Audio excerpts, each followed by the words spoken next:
And welcome to Noise, Your Creative Future. I'm Claire Lomax and I'm the fashion director, founding editor, all-round person from Flux magazine. Those of you who don't know Flux, it's print and mainly online now magazine that we've been running since 1997, independent magazine, run by myself and Lee Taylor, who you will be seeing later in the day. But the creative industries is filled with small, dynamic enterprises, with talented people operating independently or as part of bigger organisations, running independent businesses, innovating. We've got the digital, we've got photography, film, fashion, music. It's really exciting to work in the creative industries. But breaking into the creative industries when you're a young person or a new graduate may seem daunting. It is challenging, but how do you actually make those first steps into working in the industry when you graduate or when you're looking for a job? Today we're going to try and demystify some of that for you. We've got some great speakers coming up later, some great industry experts, and we've also, at the start of the day this morning, got some young people who have made those first steps into careers in the creative industries, into running their own businesses, into setting up their own product lines, into the first steps into the music industry and the graphics industry. And the first thing that I'm going to do this morning is to introduce those four young people to you. Then they're going to come on and talk about what they do. So to go ahead and introduce our first four panellists.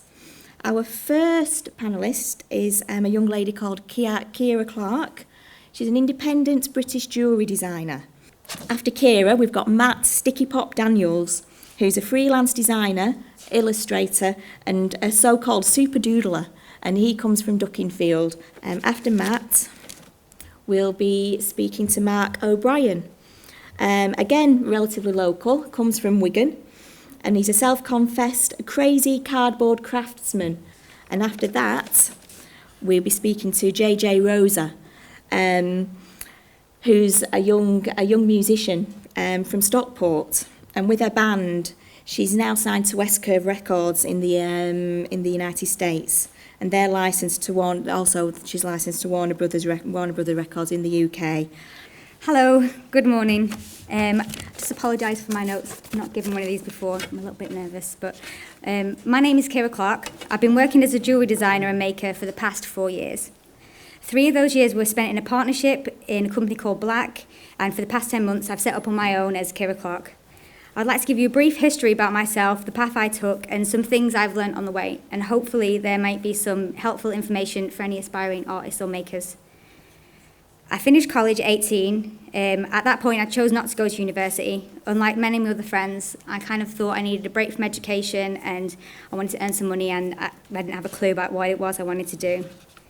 I worked in a variety of uninspiring jobs until about the age of 21 when I decided to go back and study 3D design and applied arts. It was a 2-year HND at the Manchester College. While studying, I met Hannah Lindholm, who was a fellow student. We became inseparable. We shared the same ideas and passion for design and jewellery. And upon graduation, we decided to start our own jewellery business called Black by Lindholm and Clark. The college we had attended owned a studio space at the Manchester Craft and Design Centre. Every year, 3 students were chosen to sort of run the shop for that year. So Hannah and I, along with 2 other makers, applied, and we were awarded artist in residency at the space. The scheme provided us with a really good opportunity to set up and begin our new venture. Hannah and I saved up a total of about £600 from our part-time jobs that we were working, and with that we made our first jewellery collection for Black. Our role in the shop was to manage the space, sell our work and student work, and to promote the college.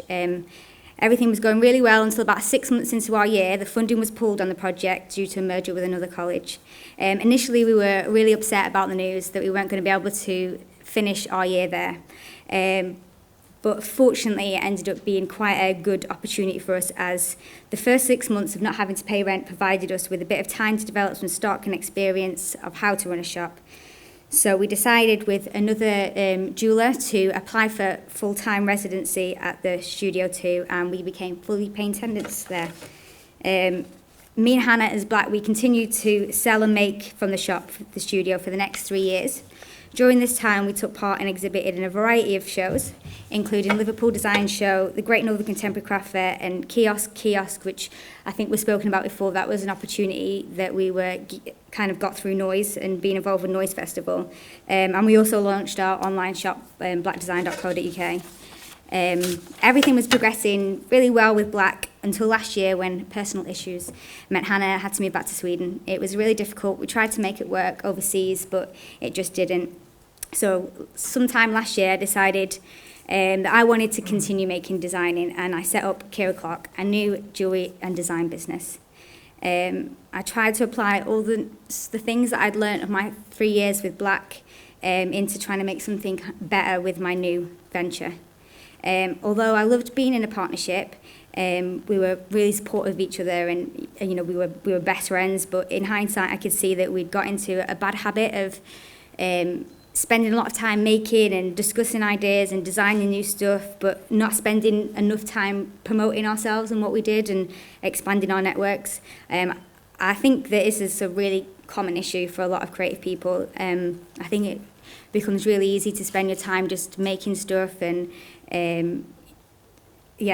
just making new stuff that's really exciting, but not spending the same amount of time to promote your work and make sure that it's seen by your potential market. It really doesn't matter how talented you are or how good your work is. If no one knows who you are or what you do, it's a real struggle to succeed. Being on my own has encouraged me to reach out and start making my own networks and groups, and essentially increase my selling potential as well as improving my own confidence. I really encourage people who are aspiring to be makers or artists to get involved with groups such as Noise.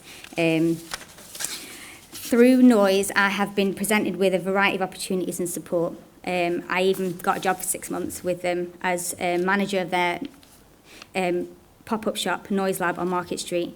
There are loads of people out there like you who are looking to expand their portfolios and build on personal experiences, people who you can collaborate with. Through Noise, I met a photographer called Marta. We hit it off straight away, and we started working on a project together. I wanted to develop a lookbook for my new jewellery, and she was wanting to expand her photography portfolio.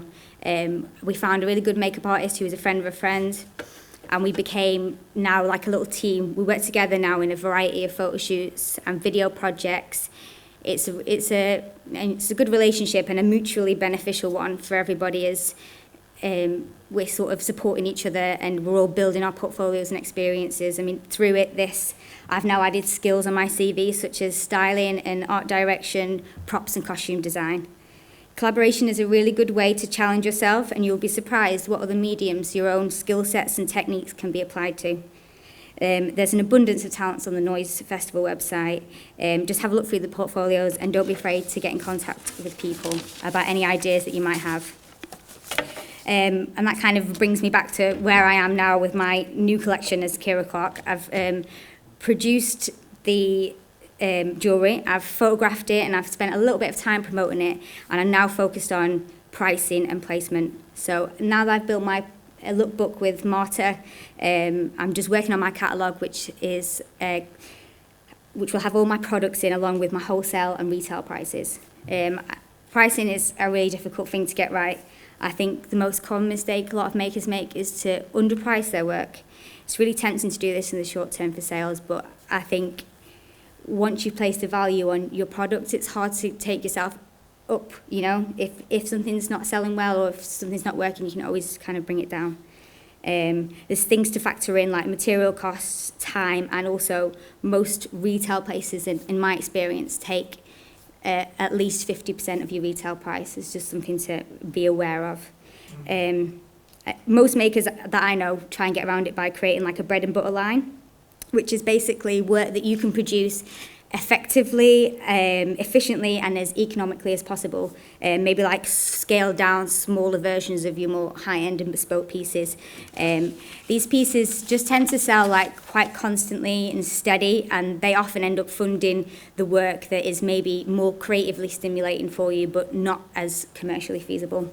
Another thing I learned at Black, which I'm trying to apply now, is how important it is to place your product correctly, because we were so excited that initially anyone got in contact with us and they were interested in stocking.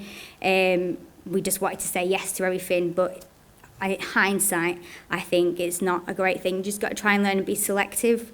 Write a list down of all the shops, any websites, blogs that you would love to sell in or be featured in, and just keep referring back to keep it in mind. Find out who the editors are, who is the stylist and the buyers, and just do some research on it and make sure that you're contacting the right people. It's much more effective to pick the right place that will give you the best reputation and exposure. If you're an independent maker, like me, and you do lines, and there's often only a really limited run of each piece, you can't afford for them to be in the wrong places.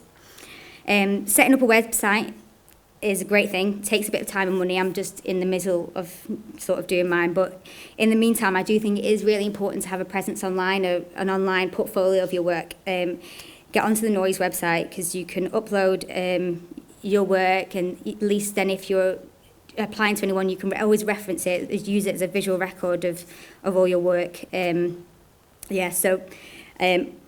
website will be launched soon, but before then you can get me on the Noise Festival website if you want to look at any more of my work or get in contact. Always interested in collaborations or ideas and any advice. So it's noisefestival.com /user /Ciara Clark. Okay, thanks for listening. Cheers.